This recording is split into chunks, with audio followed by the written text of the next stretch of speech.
আর সকালবেলা উঠে তোমাদের দাদাবাবুর শরীরটা একটু খারাপ করেছিল, তো সেই কারণে আর বাজারে যাওয়া হয়নি। হ্যালো, আমি শিপ্রা, সবাই কেমন আছো? আমি খুব ভালো আছি। তো আমার চ্যানেলে তোমাদের সবাইকে ওয়েলকাম।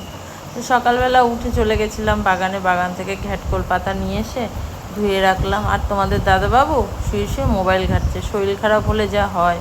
আর আমি এখানে তো ঘ্যাটকোল পাতাটাকে বেটে পুরো একদম সুন্দর করে মিক্সড করে কড়াইতে একটু নাড়াচাড়া দিয়ে নিলাম, না হলে যদি আবার খাওয়ার সময় গাল চুলকায় বাবা, তখন তোমাদের দাদাবাবুর অনেক কথা শুনতে হবে।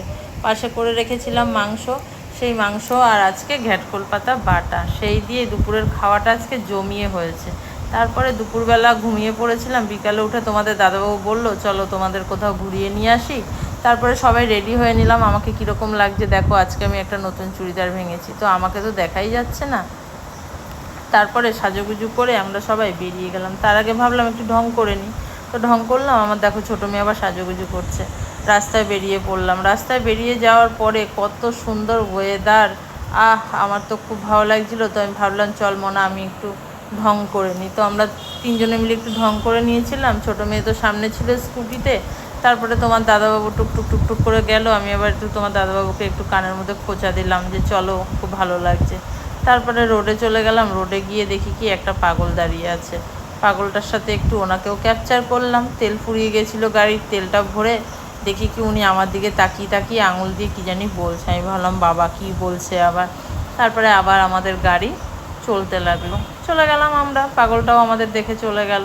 তো আমাদের তো আর কি, আমরা ফোন হাতে নিয়ে শুধু রাস্তায় বেরিয়ে ঢং করতেই থাকি, আর তো কোনো কাজ নেই। আর তোমার দাদাবাবু বক বক করেই যাচ্ছিল যে কি এক মোবাইল অন করে রেখে দিয়েছো, আর আমি না ঠিক করে ভিডিওও বানাতে পারি না।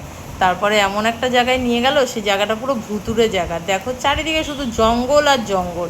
আমার ছোটো মেয়ে তো গাড়ি থেকে নামলোই না। তারপরে আবার আমি কি করলাম, বেরিয়ে গেলাম ওখান থেকে নেমে।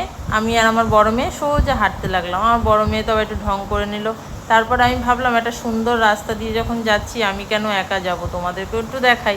তারপরে ওখান থেকে বেরিয়ে চলে গেলাম আইসক্রিম খেতে। দুজনে তো আইসক্রিম খাওয়ার জন্য ভীষণ মারামারি করছিল, আমি ওটা খাবো ওটা খাবে। আমার বড় মেয়ে বলছিল না মা আমি খাবো না। আমি বললাম নাও খাও একটা তুমিও।